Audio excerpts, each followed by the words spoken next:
लड़की ने अपने कपड़े उतारे और स्विमिंग पूल में तैरने के लिए कूदने ही वाली थी।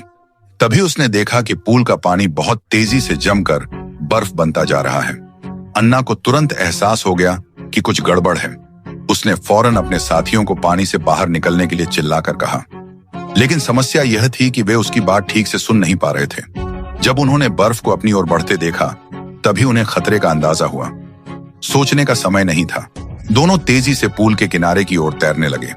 सौभाग्य से वे दोनों प्रशिक्षित एथलीट थे, फिर भी वे मौत के साथ दौड़ लगा रहे थे।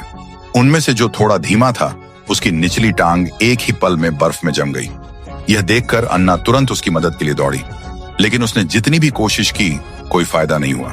तभी जैक दौड़ता हुआ आया। उसने तुरंत एक औजार उठाया और बर्फ तोड़ने लगा। किस्मत से बर्फ अभी पूरी तरह नहीं जमी थी। आखिरकार जैक बर्फ को तोड़ने में सफल हो गया और उस आदमी को सुरक्षित बचा लिया गया। सबको लगा कि घटना खत्म हो चुकी है, लेकिन उसी शाम स्कूल की एक पार्टी में दर्शकों के बीच बैठा जैक अचानक दर्दनाक चीख मारकर चिल्ला उठा। किसी के कुछ समझने से पहले ही उसका शरीर तेजी से जमने लगा।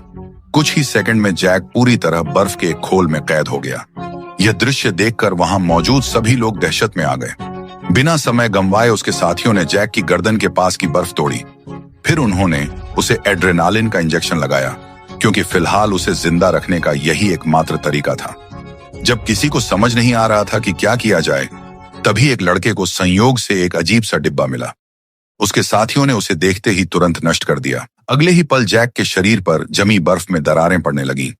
आखिरकार वह आजाद हो गया और उसकी जान बच गई।